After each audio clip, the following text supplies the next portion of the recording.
It's so stupid, it's positively brilliant. The Brilliant Idiots Podcast.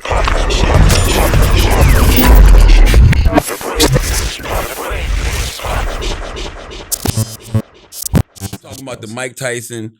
Oh, yeah. You Conversation messaged with me Boosie. about that immediately, Man, bro. every human being needs to watch that. The levels of mindfulness and self-awareness that Mike Tyson has reached is inspiring. Like, that's where you want to be at in your life. That you could tell that's years of therapy. Years of therapy. That's years of just experience. Like, just the way he was talking to Boosie. And I hate when people say things like, oh, he was sonning Boosie and this and that. No, that's an OG having a conversation with a younger man. And that younger man, Boosie, was doing what you should do when OGs are Soaking talking. up That's game. being receptive and listening. Yeah. Why do we do that? We got to stop being like that because we talk about cancel culture all the time, right? Yeah. But when you see actual counsel culture happening, when you see somebody counseling a person, you're like, oh, look at them getting sunned. So you know what that does? That makes other young people not want to be receptive. Because they're like, oh my God, they're going to think I'm They're getting going to think I'm sunned. getting sunned. Do you think that comes from the fact that like you could get clout from sunning somebody?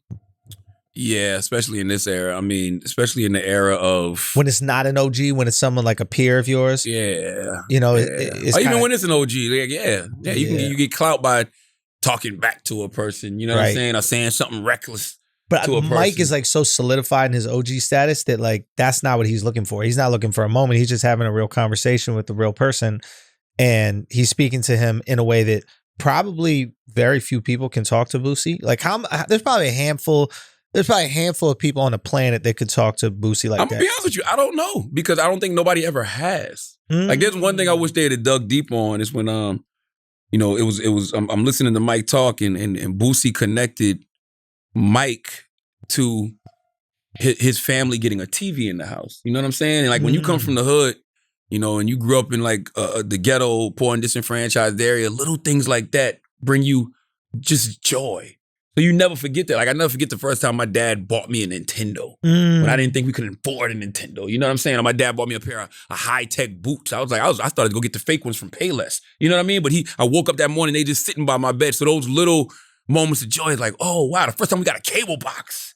You know what I'm saying? So when he connected him getting a TV because his dad bet on a Mike Tyson fight and Mike won, like you could see like the joy in Boosie's eyes. I wish Mike would have dug a little deeper because people don't realize Boosie's father got killed back in the day. You know what I'm saying? So you don't know.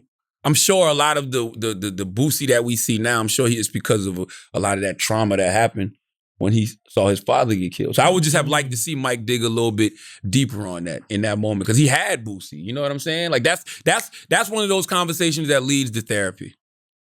That's one of those conversations that leads to you digging deeper into who you are as a human. Like Mike even said that to Boosie, who are you? I'm like watching him like, yo, I got to meet this man's therapist. Because when a person starts talking like a therapist, that's when they've really done their job. You know what I mean? Like that's when the therapist has really, really, really done their job. Like that was a very, very amazing interview to watch, man. And I really wish, I just wish men could have more conversations like that.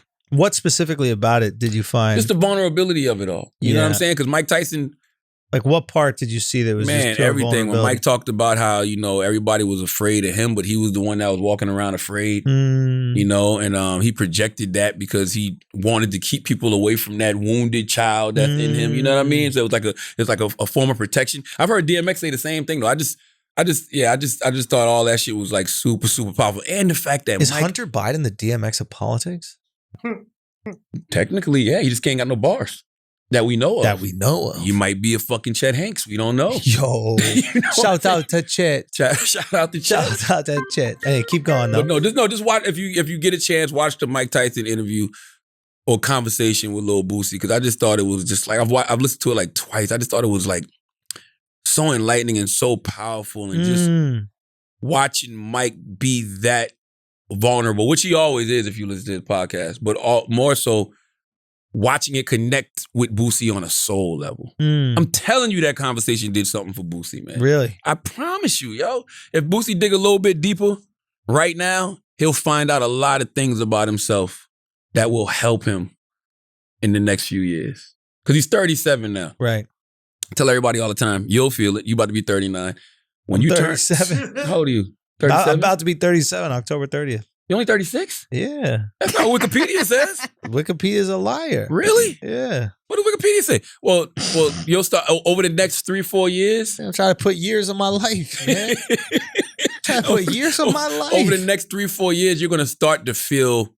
It says Different. 36. What do you Got my say, real 39? birthday and everything. He But just you're wants you to be old close to ass. his Yeah, that age. 42 look big as fuck, don't it? That should look bigger than Joe's 53. Yeah, Rogan 53. man. God damn. Listen, I look forward to it though. But I'm telling you, it's something about the age Look of. forward to what? You are it. No, I'm talking about the 53. Oh, But 53. it's something about the age of 36, 37 to 40. Uh-huh. It's like, it's literally like you'll feel, if you're receptive to it, Mm-hmm. you'll feel the transformation. You know what I'm Are saying? you You'll accepting adulthood, maybe? Yeah, you'll feel yourself evolving. And when you hit 40, you're going to feel like a spiritual, like, enlightenment. Like, okay, I just stepped into a new realm. What is this? Do you think that like some people go that direction, the other people try to like hold on to youth? Absolutely. That's why they put Beijing in their fucking beard. Yeah. I'm serious. And that's maybe the midlife crisis too that a lot of guys go through, right? Absolutely, Yeah. man. Yeah. I almost had a midlife crisis earlier this year. Why? I almost bought a Ferrari. Why? In New York? It made no sense. It made absolutely no sense. That was your Birkin, bro. Literally, I had to like stop myself, but I've been watching so much F1. There was this like F1 show on Netflix, Formula One. Yeah. And I was just got like obsessed with it. And like the cars were so cool. And I barely know how to drive like a regular car, let alone a stick. But I just got obsessed and I almost bought the Ferrari. Why you didn't just rent it? It was so stupid. Rent it for the weekend. I was going to buy a used one. It was so dumb. Rent it Everything for was the so weekend. dumb. But it was a real midlife crisis moment. And I think I moved past that. And I'm like, oh, I don't need these like fancy toys. Blah, Rent blah, it blah. for the weekend. I guarantee you'll get Yeah. the same fix. And the fix will be better. You're right about because you can that. take it back. You're Once you buy the right about motherfucker, not that. only do you be like, man, I didn't fucking need this shit. You know what I'm saying? When you Yeah. rent it, like you have it for a couple of days and you're like, yeah, that shit was cool. You That's know how what I feel about my first apartment. Like I was just so excited to buy it. And then, I got my girl and like things are cool and everything like that. And then we kind of like outgrew it a bit. And then I'm just like, fuck, why did I buy it? Rent. What was I doing buying it? Like I lost money on this apartment now because the economy shit to bed. But maybe, I don't know. Maybe you gotta Rent, man. try out situations and then buy when you're 100% sure. No, why? Renting, listen. Are you renting your apartment, your home now, or you bought it? No. I own my house. That's what I'm saying. Yeah. But like the next place I buy, I'm gonna first live in that neighborhood, live in the style of place by renting it. Well, no, okay, good point. You know what I'm My first house I rented. Yes. The first house I ever lived in, I rented. You've been to that house before. That's when I No. used to live in that Jewish neighborhood. No. Yeah, you was there. I remember you was riding with somebody. We went somewhere. I don't know where the fuck we went. But I was renting It was that one. forgettable. But it wasn't forgettable. But that's a starter home. So you Yeah. should rent at first. You know Yes. what I mean? Then I bought a house. But real quick about that, And then I like just bought another one. when you rent that house and you have some outdoor space and you go, oh, I do really like outdoor space. So my next place, I'll make sure that I have a good amount of outdoor space. Absolutely. Or you have no garage and you're like, you know what? I'd like a garage. It's easier when it's raining or when I put the cars inside. Mm-hmm. Like these are things that you get to try out. But homes are so expensive. You don't want to try out some shit after you purchase it and then find out you spend all this extra money on some shit you don't even use. Yeah. That's what I'm saying. Maybe it's smarter to rent or even Airbnb for a month. And I don't care if I lose that money. At least I'll gain that experience before I throw it all away on something I don't like. No, that's true. It's levels because, you rent a house and when you rent a house, you can't really do anything to it because it's rented. You know That's what I'm it. saying? But you start seeing all of the different little amenities you would want. What you wish you had. Yeah. So when you buy, like in the last house I bought, like the basement was not done.